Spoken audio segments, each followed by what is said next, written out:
I would like to introduce Reuben to you. Reuben is a friend and a collaborator, and I'm very excited that he's here to give this talk today. He is a research meteorologist at the US Naval Research Laboratory in California. He earned his PhD from University of California in San Diego, where he developed and analyzed fluid dynamics and weather models using computational methods. And during his time as a postdoctoral scholar, he began exploring the potential of quantum computers to solve nonlinear differential equations. And his goal is to leverage these advancements to dramatically improve the capabilities of current fluid and weather models, which rely on solutions to these equations. And I like Reuben's approach to research. He tackles this big, challenging problem one step at a time, focusing on each of the steps, starting from doing the data access to solving the nonlinearity to solving the linear system, all the way up to the end. And I'm very excited to listen to his talk today. Over to you, Reuben. Thank you, Abinaya. I really appreciate that introduction. Great. So let's get into it.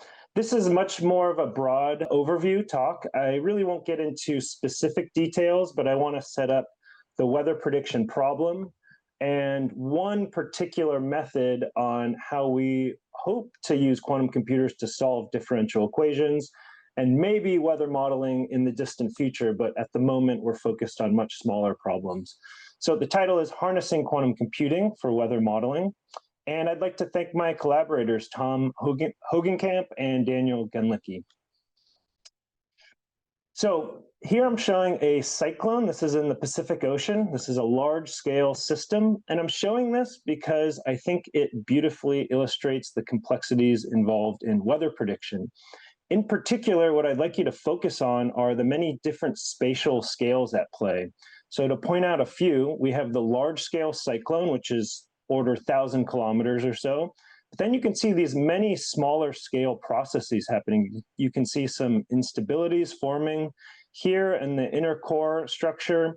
And then you have this smaller scale cloud features here. What you can't actually see are even smaller scales on the microscopic level where we have a change of phase in water vapor from liquid to water, liquid to gas or gas to liquid. And there's a huge amount of energy involved in those change of phases. And in fact, they have a first order importance on the development of systems like this. So how do we model things like this? Well, we define some domain, and here I just took the full cyclone, and you chop it up into bits. This is the discretization, and then you solve a set of nonlinear differential equations to evolve this forward in time from your initial state. So here for the grid spacing, I've chosen about 10 kilometers. And by the way, I just chopped this up. This isn't a real grid, but this is approximately the grid spacing used in our most advanced global weather prediction systems. And what you'll notice right away is there's a lot of detail within these sub-grid cells. So if you pick any of the boxes, especially in these regions, you can see there's a lot of detail that is much smaller than the grid cells themselves. And none of those physical processes can actually be explicitly resolved. They all have to be approximated. And they're approximated using what are called subgrid parameterizations. And like I said, these are processes not explicitly resolved. They include cloud processes, precipitation, radiative processes, chemical processes, surface fluxes, and there's a whole bunch more just not even mentioned on this graphic here. So this is a problem because subgrid parameterizations contribute toward forecasting errors because they're approximations. They're not explicitly resolving the physics. The hypothesis, and this is a very well-tested one, is that an increase in our computational resources leads to a finer grid spacing, which will lead to fewer parameterizations and an overall increase in our model accuracy. What this means in general is meteorologists are insatiable for compute power. We really just cannot have enough of it because we can go to these finer grids and get a better forecast as a result. So that was really the overview for weather prediction. That's the motivator. The rest of the talk is kind of going to be discussing an approach of solving differential equations, which is the core of weather prediction. So why quantum computing? My background's in meteorology. I think the last slide probably illustrated it, but it could offer more compute power. So quantum computers work in an exponentially large space, And I think an easy way to understand this, if you don't already, is that they can actually naturally perform tensor products, which is something I think that can be challenging for classical computers for really large problems. So here I'm just giving a very simple illustration of this if you don't already have a grasp of it. We have some classical instructions that we feed a quantum computer, and these instructions take the form of matrices. These are the gates, really. And here we're just going to feed 2 by 2 matrices to the quantum computer, and we'll keep track of the number of classical instructions and also the size of the matrix that the quantum computer is working with. So we're just passing the information, and we're doing all these tensor products.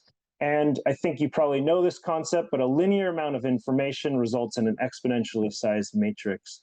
Obviously, there are a lot of caveats here. All of these matrices have to be unitary. You cannot load arbitrary matrices, but I think this illustrates, at least the power of quantum computing. So this is an exponential, right? We can load matrices on a quantum computer size 2 to the n with n classical instructions. Again, I'm oversimplifying, but it is a powerful concept. So let's focus on what can quantum computers actually do. Amongst other things, they can solve certain exponentially large linear systems of equations. What is challenging for quantum computers? Directly solving nonlinear differential equations, although Michael's talk showed that this is also a possibility, and I think is an extremely interesting avenue of research. I'm excited to see more of that topic. In this talk, I'm not going to consider the nonlinear differential equations. I'm only going to consider what can solving linear systems do for us.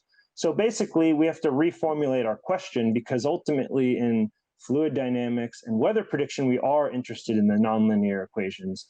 So the new question is, can linear systems provide approximate solutions to nonlinear differential equations? And in terms of kind of a picture, if you want something like this, I think this is helpful. Basically, the question is, can a linear system of the form ax equals b produce something that looks like this? And it's an open question, but there are techniques to do this, and this is what we're after. So for the remainder of this talk, we're actually going to go on a little adventure here. I know it's a little corny, but I think it's useful. So our adventurer's name is Bilbo Baggins here, and Bilbo wants to reach the other side of this river. And at the other side is his goal of simulating fluid dynamics with an advantage over classical computers. And Bilbo's starting with nonlinear PDEs, and these could be the Navier-Stokes equations or the Lattice-Boltzmann equations or something like that. And Bilbo's really clever, and he's going to circumvent this issue of, this challenge of solving a nonlinear problem. And he's just going to say, I'm going to transform my nonlinear equation into a linear one of the form ax equals b using Carleman linearization. So this was a talk that Pedro gave, or a topic that Pedro talked about last week, and he went into a lot of details that I won't cover here. If you didn't see it, I highly recommend it. It was an excellent talk, and I think there's probably a video of it on YouTube. But here I'll just give a high-level overview of it. So ultimately, what we're doing in this Carleman linearization is we're taking some finite nonlinear PDE, and we're transforming it into an infinite linear ODE. What's interesting is if you can actually solve this infinite set of ODEs, we have an exact solution for our original nonlinear PDE. Obviously, we're not solving an infinite equation, so you have to truncate it somewhere, as I'll get into. And when you do this, you do introduce an error into your solution. We then take this infinite, or these truncated ODEs, and we do a temporal discretization, and we end up with a single linear system of equations, which is exponentially sized. It's huge, so you would never want to really do this classically. But the advantage is we can solve for all time steps simultaneously by solving one linear system of equations. So let's just kind of give a little example of what this looks like. This isn't from fluid dynamics. This is a nonlinear equation I just made up, and we have this nonlinear term u squared with some initial condition. The general principle in Carleman linearization is you define a new set of variables. Here I'll call them v sub k. And in this case, they're defined simply as powers of our original variable u raised to the power k. You take the chain rule, you end up with a system like this, and then you evaluate your original equation into this, and you substitute your newly defined variables, the vk's, and you end up with a recursion relation in this case given here. And you can see this is infinite because vk depends on vk plus 1, k plus 1 on k plus 2. It never ends. So we truncate it at some point. And I'll call the truncation order alpha. And here I'm showing how, for this very specific simple equation, how the truncation order scales basically, or the error scales with the truncation order. The analytic solution is in black, and in red I have these different truncation orders for alpha equals 1, which is the worst case, 2, 3, and 4, and you can see it very quickly converges to the analytic solution. This is the desired property that we want for Carleman linearization. It's not true in general. And in fact, I think we're still learning what equations have this property where the error scales reduces, exponentially with a linear increase in our truncation order. So it's really important to figure out which equations have this property. So that's just a general overview of Carleman linearization. And now our adventurer Bilbo is excited because he's taken his nonlinear PDE and he's transformed it into a linear equation, and he knows there's a whole bunch of different quantum linear systems algorithms out there that can solve exponentially sized systems. So Bilbo, his plan is to solve a linear system. Unfortunately, if he tried to do this, he would be wrong, and this does make him very sad. The reason is because you actually need to load your classical system onto a quantum computer. So I'm calling this the data loading problem. And the challenge here is that we need to load an exponentially sized matrix onto a quantum computer using only a polynomial amount of classical information. And that's sort of what I'm showing here. So I'm going to kind of provide one approach that I'm looking at on how to do this, but this isn't the only way. So what we would do ideally is we take our matrix A in our linear system, which is size n by n, and we would decompose it into a linear combination of unitary matrices where each of these ALs are unitary. This is always possible for any square matrix A. But the problem is the number of terms in your linear combination, this NS, might be too large.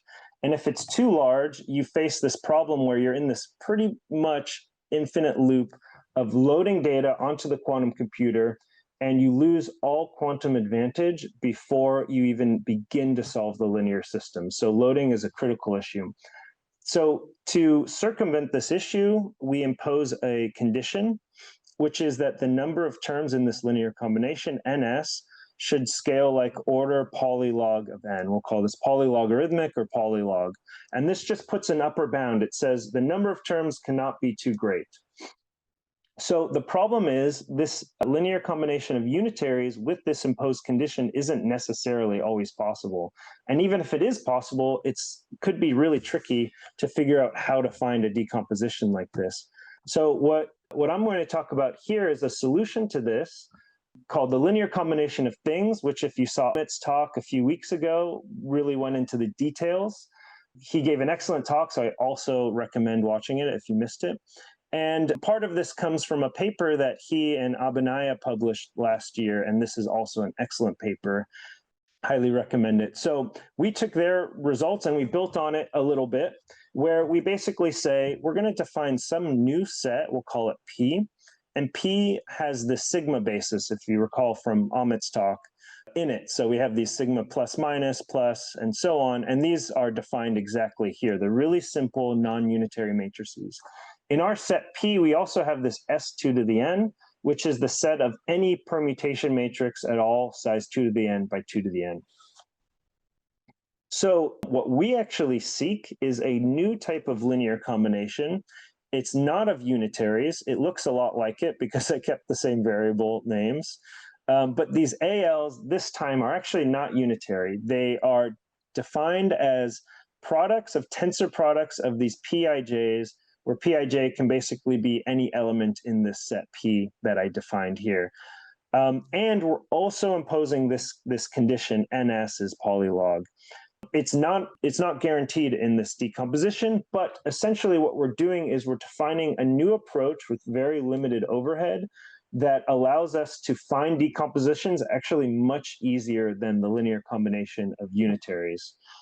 So I'm going to go a little bit more into detail on this, but if you want more of the details, reach out to me or look at my paper or their paper here. So the way you do this is we have these non-unitary matrices AL. You have to block encode them. So we do this in a unitary matrix. Here you can see the AL show up on the anti-diagonal. And then we have these ALCs. These are the unitary complements on the diagonals. So these unitary complements you can think of as non-unique matrices that make this full matrix here unitary. That's just an easy way to kind of define it in your mind. So the complements are kind of hard to work with. So what Abinaya and Amit did is they just decomposed or split this UL into the product of two other unitary matrices that are much easier to work with. These are U1 and U2. And the beauty is, if you define AL like I did on the previous page, then this U1 matrix is extremely easy to find and extremely easy to implement in terms of circuit depth.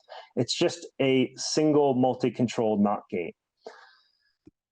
These U2s are a little bit more abstract, but you have this new matrix AL bar, which is related to the others. It's just the sum of AL and its complement. And this is a unitary matrix. And in fact, Ahmed and Abinaya showed that if you know AL of a specific form, AL bar is really easy to find. And I did that in my paper as well. If you know this AL bar, you can find, or if you know this AL, you can find this AL bar. So the block encoding is actually, the overhead is just 1 qubit, basically. It's really limited. So I know this is kind of abstract. So I just want to give like a little example to hopefully provide a little bit more intuition. So we'll define some AL here as the tensor product of each of our sigma terms, tensored with identity, and then all of these are going to be product with P, where P is any permutation matrix which has an appropriate size. Then I can immediately write the circuit down for this. It's really simple. So U1 is a single multi-control NOT gate, like I mentioned, and there's a one-to-one mapping here based on what the structure is of AL. And then U2 is a little bit more abstract here. It basically depends on whatever this P is. So if you can give me P, and P is also has an efficient circuit, then U2 is efficient, and it's easy to figure this out. So hopefully this provides a little bit of intuition on this, what I'll call alternative strategy of data loading, which is can also be efficient. All right, so this makes Bilbo really happy because not only can he take his nonlinear PDE, transform it to a linear one, he has an approach for data loading. He says, well, surely now I can use one of the quantum linear systems algorithm to obtain a solution. And you probably guessed it, you can't do that quite yet. So Bilbo is sad once again. And this is because of this Barren Plateau issue. So this only comes up for variational algorithms, by the way, which is something that I am interested in, but it is an issue. So the definition of the Barren Plateau is you have an optimization landscape that becomes exponentially flat and featureless as the problem size increases. And what I'm going to do is I'm just going to next is break apart the Barren Plateau into some components that contribute to it. So the first one is really how you define your cost function, which is what you're trying to optimize. And you can basically do it in two ways. You can define a global cost function, which has these flat regions, and you can get stuck there, and it can be hard to train.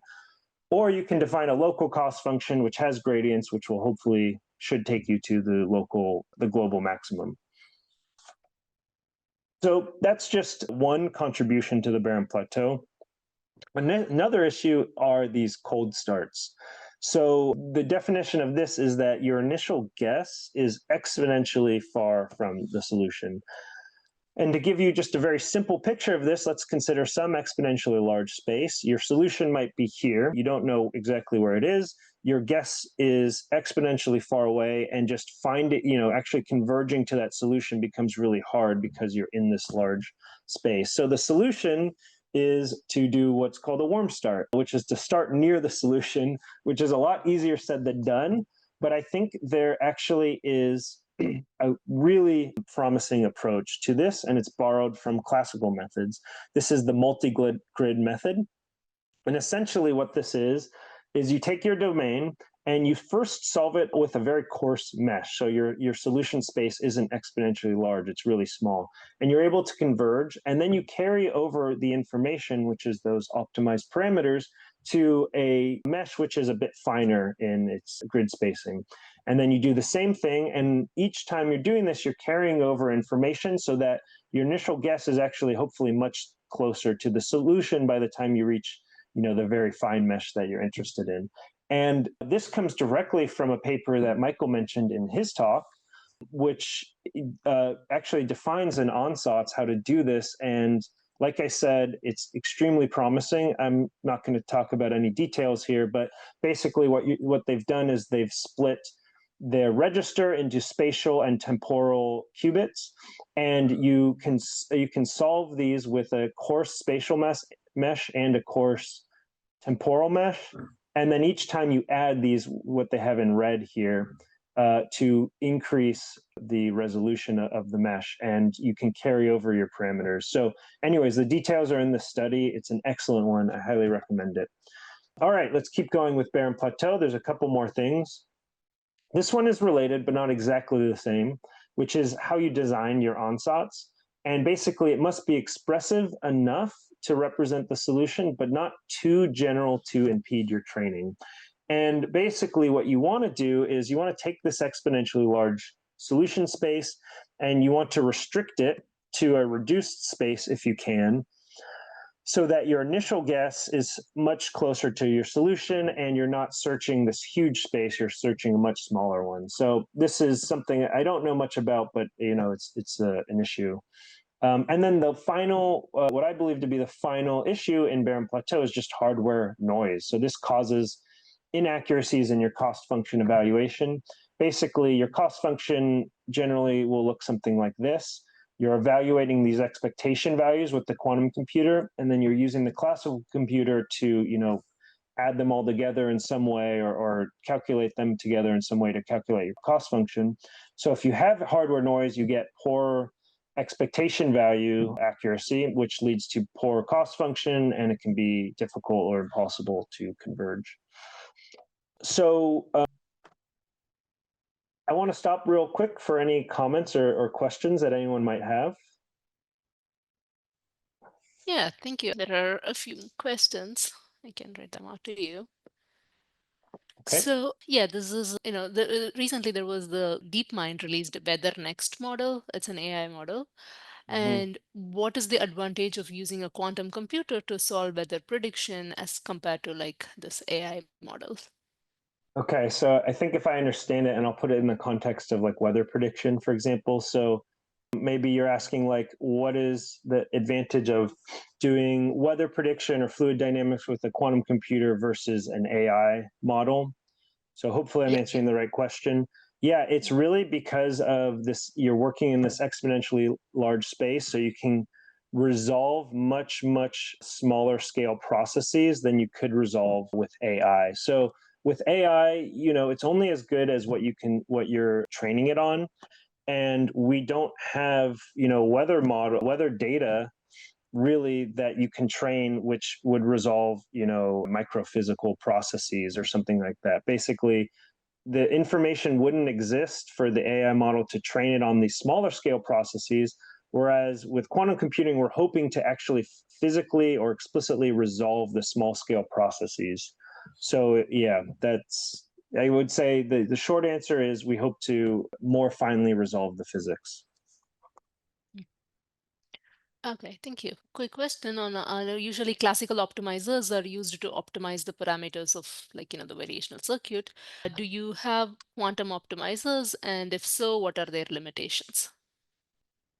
Um, yeah, I'm not sure I totally understand it, but the classical optimization is an entire field, and I believe we just use classical optimizers. Please correct me if I'm wrong, but the quantum computer, I'll just go back is basically calculating some values, which are expectation values, and then those values are given to the classical computer to optimize.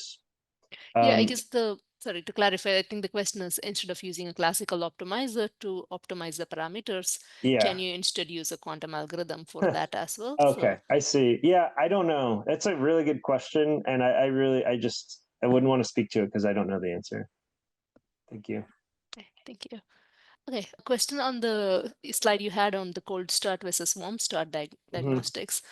How do you detect in real time whether you have fallen into a barren plateau versus steady convergence? And is there some sort of heuristic done for this? Yeah, that's a good question. I don't actually know the answer to that. I would say with Barren Plateau, you know you're in it because it's not converging at all. So you're not really, your cost function isn't really changing all that much. But that I would say is an area I also don't know that much about. What I'll say is I think we're going to learn a lot through experimentation. Right now, quantum computers are really only doing small problems, but in a couple years, I think we're going to actually be solving much larger problems, and we'll be learning, sort of what you're asking here. So, Hmm. yeah, sorry if that's an unsatisfying answer. No, I think that's a fair answer. I mean, some of these techniques are kind of known in literature, but like you said, it's not been really applied in practice to such a large scale Hmm. problem like weather modeling, right? So we need to test Yeah, it out. Yeah, yeah. Thanks. yeah, yeah. Thank you. We can keep Okay. going. Okay, great. So we're going to keep continuing on our adventure.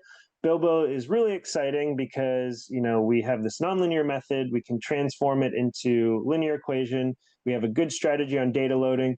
Barren Plateau isn't solved, but that's why I have this loading bar. But I'd say we have some really good methods to get there.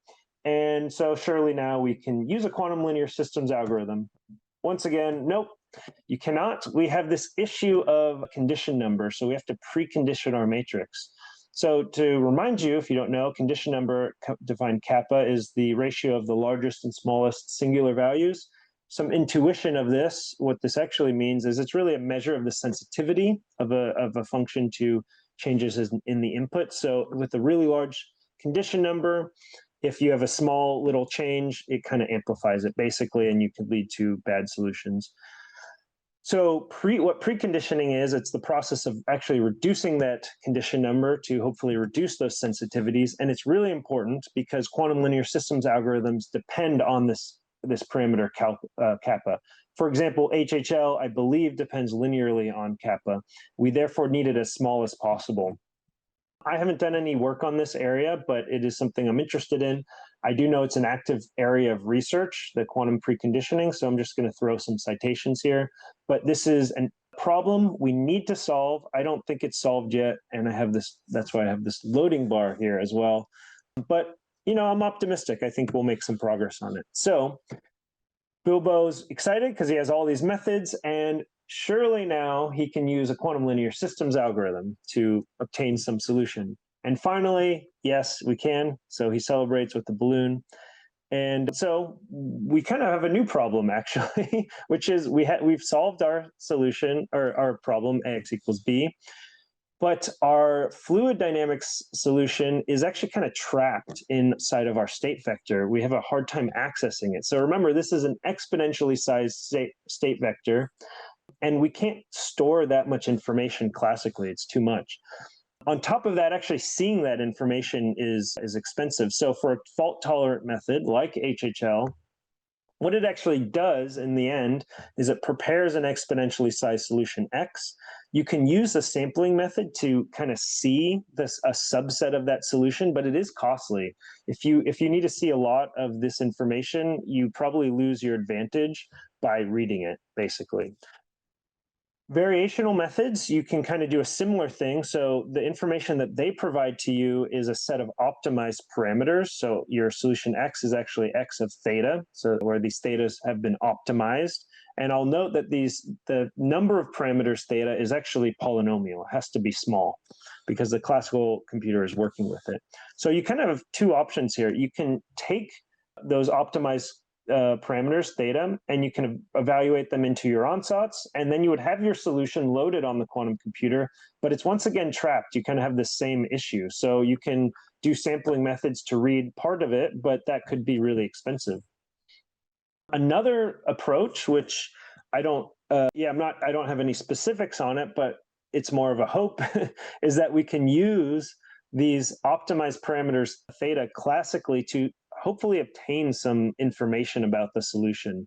The problem is if you do that, if you're working with these thetas on your classical computer, you don't actually have an exponential amount of information anymore. You can only really do polynomial amounts. So there are kind of pros and cons, and the field is rapidly evolving, and we'll see, where it goes. But I actually do think, this is my opinion, that the variational methods have an upper hand here, and we'll see what happens. So now I'll get into my conclusions, which is I just wanted to provide a bird's eye view of one particular strategy for solving nonlinear PDEs using quantum computers. And just to give a really brief review, we had this linearization method. We have a good approach to data loading. Barren Plateau, I'd say we're making some good strides on. Preconditioning is also an active area of research, and data readout is another problem that we need to solve. So practically speaking, solving all of these challenges is really just the beginning. Even if we do all of these, there could be some unknown unknowns that pop up. And what I'll say is these are necessary, but maybe not sufficient conditions for fluid dynamics and weather prediction. And weather prediction in particular is a long way out. I would say we could do some idealized, simple fluid dynamics simulations in the nearest future if we can solve these issues. So I'll leave it there. Here's my email. Don't hesitate to reach out if you have any questions at all. And thank you for listening, and I'll take any more questions if there are any. Yeah, thank you so much, Reuben. That was an amazing talk. And I really liked how you walked through all of these different challenges that you actually have to solve before you can solve the full problem. And I think as our participants work on our projects as part of the summer program and even otherwise, I think this is a good picture to have in mind and really break down your overall research problem into all of these different pieces that you actually have to solve efficiently before you can hope to get advantage. Yeah, thank you. Yeah, I Thank you. agree. Thank you. We have a few more questions, so I can Okay. go over them. So I guess a broad question is combining AI and quantum computing a better option for climate change without solely using quantum computers or AI? Good question. I think AI will be used in some ways, if not at the very least to help researchers make, quicker progress.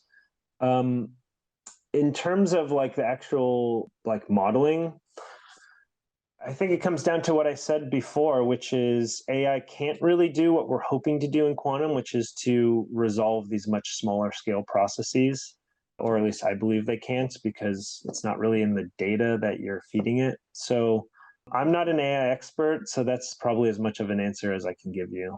Thank you. It's a good question. Yeah. Okay, thank you. Is the data extraction problem a problem of too much data or a problem of taking too much time to read the data? Yeah, I guess it's kind of both. There's an exponential amount of data. The good news is in fluid dynamics, you don't even want that much information. So you want to work with very fine grids. So you have, an exponential number of spatial and temporal points so that the physics can kind of evolve forward. But in the end, you don't actually want the value at every single grid point. You really only want a very small subset of it. So that actually works in our favor. So it's kind of an issue of the exponential amount of information. In terms of I think the second part was the time to extract it. Was that right?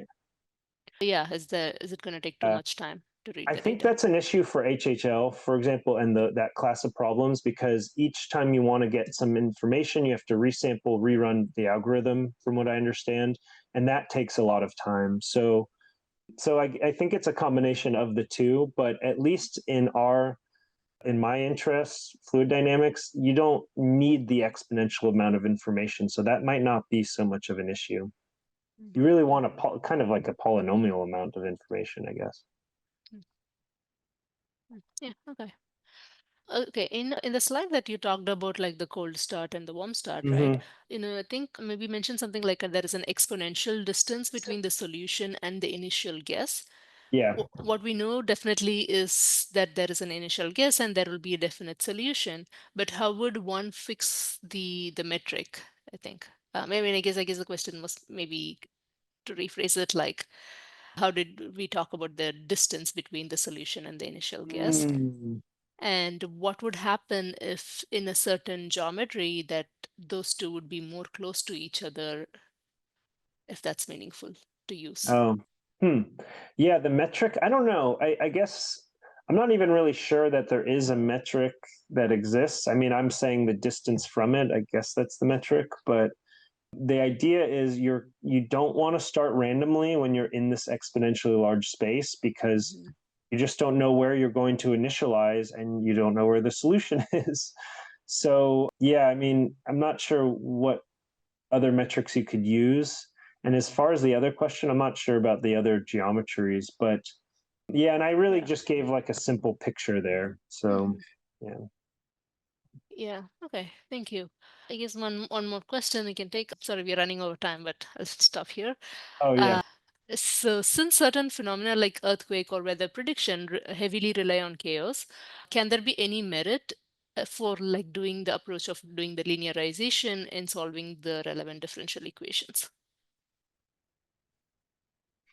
Can there be any merit to it? Mm-hmm.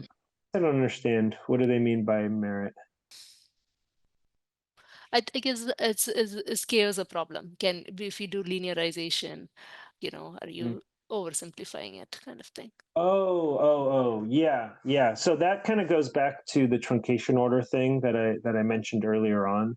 If you do this linearization and you truncate it basically with too small of a truncation order, you are not representing enough of the nonlinearities to Mm-hmm. really justice to the nonlinear problem. So that is a major issue. You need to make sure that you're truncating it appropriately so that your solution really is a good approximation to the nonlinear problem. And what I'll say is, I think this is something we're really going to learn heuristically. So once we have quantum computers, and we can test for this. But there are also approaches which sort of show us that we will be able to solve certain nonlinear problems with this method with a small truncation order. One of them is actually the lattice Boltzmann, which I mentioned really briefly, can represent turbulent fluid flows with a small truncation order. So I'm excited to see where that goes. But it's yeah, the person who asked this identified a really good area of research. Yeah, thank you so much, Ruben. Maybe we can kind of end with like one high level question. So, in your opinion, right, like, what is in general, thinking about quantum algorithms for doing fluid dynamics, what is one you think is like one key bottleneck that needs to be addressed for this field to progress? I think I identified them here. I mean, the approach that I'm taking, I think preconditioning is a major issue. Barren Plateau, I think we have some good progress on it, and Michael's work, I think, really, with their kind of warm start method, is very promising. Preconditioning, I think, is less far further along. So, we might have these huge exponentially sized linear systems that also have, I'll say, ridiculously large condition numbers, and you just can't get a reliable solution. So I think this is a key bottleneck, but it's not the only one. I would say really the latter three here, Barren Plateau, preconditioning, and readout. These are all bottlenecks. Okay. Yeah. Yeah. Yeah. Yeah. Thank you so much for this amazing talk. Thank you. Yeah. All Thank you right. so much, Ruben. And thank you everyone for tuning in, and we'll see you on Wednesday.